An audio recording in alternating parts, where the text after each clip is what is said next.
All right, what's going on, y'all? So today I'm going to talk about my experience with bigorexia. So bigorexia is something that I've seen so many bodybuilders, so many serious lifelong lifters deal with, at least to some extent. Some people deal with this pretty bad, and I have personal experience dealing with this myself. So bigorexia being, kind of in simple terms, you never see yourself as big as you are. You never feel big enough. So you'll see yourself in the mirror, you'll see yourself in pictures, and you won't see yourself accurately, or at least when you see yourself, you feel like you're smaller, way smaller than you actually are. You're never quite big enough. You can have guys telling you, how massive you are, essentially be the biggest guy in the gym, and still to you, you will look in the mirror, look at pictures, and still feel small. And this is something that's pretty common, especially with serious guy lifters in the gym. So talking about my experience with bigorexia, I got to go all the way back to the beginning, since frankly that is where it started. So I started lifting when I was about 14-15 years old. Really got serious into it more when I was like 16,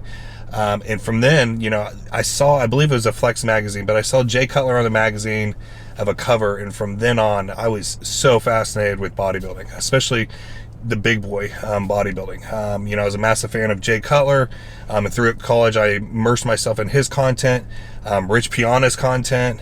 I love Dennis Wolf, Kai Green, Phil Heath, pretty much all the big guys. And frankly, then they were the only people really putting out content, especially on YouTube, especially people like Rich Piana. The only other people were more just fitness industry people. There's Men's Physique at the time, which was a lot smaller then, and there was no classic physique division. So frankly, if you were into bodybuilding or you're a bodybuilding fan, your only real option was to be a fan of big boy open bodybuilding. During that time, I watched every single Olympia, the Phil Heath, Kai Green rivalry, and all of that. And so did my first real big bulk in college, got me up to 230. During that time, of course, still felt small. And then after college, I took a break from bodybuilding. I went into the fire department, really got into endurance sports. And then during this time, I was still a massive fan of bodybuilding. I still watched every single Olympia, and I still would, at times, even with the endurance running, what always pulled me back to the gym was, one, the love of training, and missing the weights, but then two, part of it was bigorexia. I always, still felt small. And of course, not lifting, that'll do it to you too. So then, fast forward years, when I went ahead and finished my last 50-mile ultra marathon and made the decision to accomplish the goal of becoming an IFBB pro, which I had from when I was a teenager, I kind of went all in with it. And so then I went pro in Men's Physique. And when I went pro in Men's Physique, during this whole journey of my Men's Physique time and the bulks to get the size quickly that I needed, and then cut down, even the day I turned pro, I felt so small. My original plan was just to go pro in Men's Physique and then see where that goes. I already knew the health implications if I wanted to continue getting bigger and bigger and bigger, but it was like once I got the size of Men's Physique, it wasn't enough. And so then I did another bulk, and if you guys are following, you know that after I turned pro in Men's Physique, I rebounded up and got to a pretty tight 230. I hit 230, still felt small, and arguably felt even smaller now. So it was almost like the bigger I was getting, the worse the bigorexia was getting. The more I would look at my pictures and not like the size in the pictures, just felt small. And same thing with the mirror. So during this time, this is when I actually legitimately started getting a little bit worried in the back of my head that once I retired from bodybuilding, competitive bodybuilding, I knew I was going to need downsize for health reasons. That's where a lot of guys have a lot of the health problems, is once they get done bodybuilding, they can't hang it up. And a big part of it is bigorexia. They can't let go of the size. And I knew I was going to need to let go of the size at some point. My original plan was to retire around 34, 35 years old. I'm 31 right now. But I was worried that, when that happened, I was going to struggle quite a bit mentally, coming off everything, having to decrease food, just overall decrease size. If I was already dealing with bigorexia at 230, how is it going to be then? So I was legitimately worried that mentally, after, like, you hear some bodybuilders, Dorian Yates even talked about it, the few months after he got done retiring and his massive depression, all that, it was something that I was worried about, and frankly, just due to bigorexia. Now, I want to at least from my personal experience, but I've seen this with some other guys too, and I'm sure a lot of you out there, if you've dealt with bigorexia, you have the same thing. The bigorexia is not even like an insecurity around what other people think. Like, frankly, I never cared how the other people saw me as, if they saw me as big enough, because frankly everybody was telling me I was big enough, or I was massive, all this. Most people, besides, I guess other bodybuilding competitors that would be kind of in my same field, everybody in the gym, the social media, all that, I was getting that feedback on I'm big, but it didn't matter. This was not something on how other people saw me, and the opinions of other people. This was truly how I saw myself. The bigorexia is more how you see yourself than anything. Like I said, it was me looking at my own pictures, me looking in the mirror, that I didn't feel big enough. So continue on. Then this last off season last year, I went ahead and pushed up to 260. This is where things really started to change. And this is frankly, pushing up in weight is frankly what started actually helping my bigorexia. So I got to my heaviest weight, which is 260. Relatively tight. I still had abs and all that. But during this time, I felt the worst I have ever felt in my life. I felt the unhealthiest, felt the most out of breath, felt the least functional, the least mobile. And having running experience, this is even more of a night and day contrast for me. So basically I hit this, and I already started feeling like, I think this is enough weight for me. I don't think I want to be bigger than here. This is when I actually started in the mirror and in pictures seeing myself as not only big enough, but I actually think this might be a little bit too big for my frame, which was awesome to start seeing that. And it was kind of a wake-up call, and it was something that I had to start really working through, because spending years, over a decade, not thinking you're big enough, and then all of a sudden feeling like it was a different feeling. During this time as well, and this is something that I've not opened up to very many people about, I did have a health scare having to do with my weight.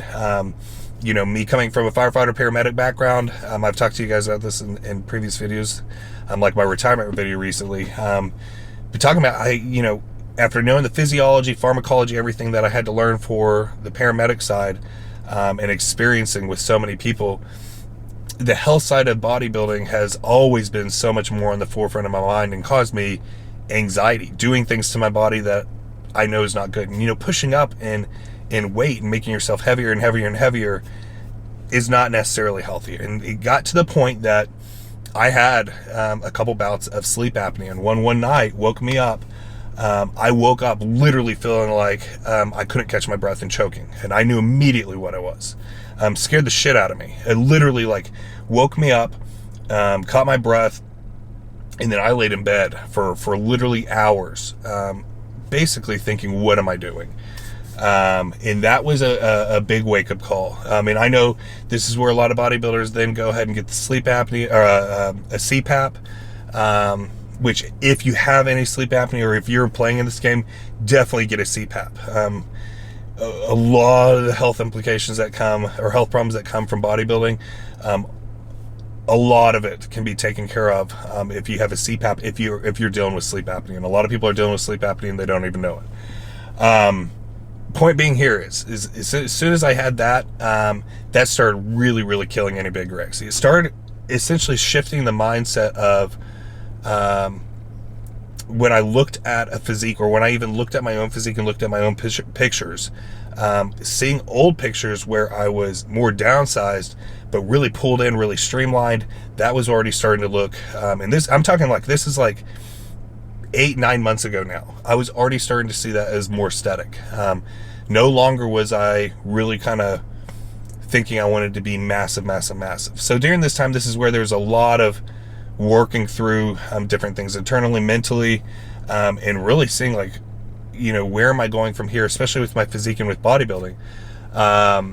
And so that's then, if you guys saw from last November, started slowly working myself down in weight. During that time, it's been bouts of working through bigorexia. So, I'm sure you guys have dealt with this if you've taken some time off bodybuilding, or you get to a point where you don't have it, that bigorexia will still creep in. Maybe you'll go to the gym and get a killer pump and see yourself in the mirror, and then picture it with 20 more pounds on and what that would look like. Those bouts came up, but they became less and less frequent over the last 9 months, especially as health became more and more and more of a focus. And then along with that, and then kind of the sealing the nail in the coffin of, frankly, what's helped me work through my bigorexia, and why I'm so thankful I found this as I was leaving bodybuilding, is going back to hyper training, what I did before bodybuilding, and then obviously ultra running. Getting back into running has allowed me to, one, place a focus, taking that kind of goal-orientated part of my mind that has to be focused on a goal, and putting it towards a different focus. And one, too, that frankly I can start closer to the bottom again and really see that quick progression up. That's been massive. And then two, because, running, it doesn't exactly make sense to be heavier. Now there's another motivation for me to streamline my physique a little bit more, pull down on weight a little bit more, all of that. And so frankly, I have the opposite of bigorexia right now. I love muscle, and I want to keep as much, efficient size and tissue, and keep strength. But at the same time, I'm wanting to streamline my physique for the running side and for health. But along with that, during this, whole time, and frankly, since I was 16 years old, I've struggled with so many bouts of bigorexia, and not seeing myself, one, accurately, and then two, not ever really being pleased with my physique until probably about 9 months or so. And then it's even been a journey over the last 9 months, kind of solidifying this in. But what I would say, I guess any advice out there, what's helped me is, A, getting to where you can be happy with your physique, to where it's not always more. Because that's the thing with bigorexia. Bigorexia is essentially the same thing with, people chasing money. There's people that, you'll get to where you'll ask them their number, and it's just always more. And it's the same thing with muscle. A lot of people, and I was afraid I was going to have this, that it's never going to be enough. You ask, like, well, how much muscle do you want? And it's always just more. If you can get to the point to where you're happy with your physique, and it's not necessarily just, when someone asks you the question of that, it's not just more, that's going to be a big one. And then two, if you're deciding to say, you want to hang up your bodybuilding trunks, if you're a bodybuilding competitor, or if you're a serious lifter that's dealt with bigorexia for a while, my suggestion would be, find somewhere else you can put another, put that focus towards, and give you that kind of motivation that, hopefully it's a training modality or something that does need you to downsize. That way you then have that motivation to downsize away from it. And then you can keep the bodybuilding training side in with the diet and all of that, and still hold your tissue, but allow the body to kind of downsize and find a happy kind of set point. So that's kind of my experience with bigorexia. It's definitely been a journey over the last well over a decade. And it hasn't been until recently that I feel like I've even, gotten over it. And I'm sure there's going to be times in the future, I'm sure probably for the rest of my life, there's going to be times creeping in of, looking at myself in the mirror or picture and wondering what it would look like bigger, or what if. But I can definitely say very, very, very confidently I'm over bigorexia in the sense of it controlling my life. Because it did get to the point where, like I said, I've known the health side. If it wasn't for bigorexia, I wouldn't have kept going up in weight. I would have hit that men's physique size and been very, very happy with that. Been content to stay there and kind of improve over time at that weight. There's the bigorexia that caused me to keep going up, and keep, pushing the food and pushing the weight up, which I could feel was not healthy. It didn't feel good. But the bigorexia, it caused that. So this is definitely my journey with it. It's all a progression, and I know a lot of you out there, a lot of guys out there deal with bigorexia. So I hope this can help in any way. My two big pieces of advice, at least that's helped me, is A, somehow getting to the point that you wake up to what a healthy aesthetic physique looks like and feels like, and then being happy within that physique, and being content. And then B, that takes a lot of work. That takes work and time. And then B, having another focus that you can kind of shift all the kind of the goal mindset and that focus too, that allows you to then just naturally kind of downsize for that new focus or that training modality.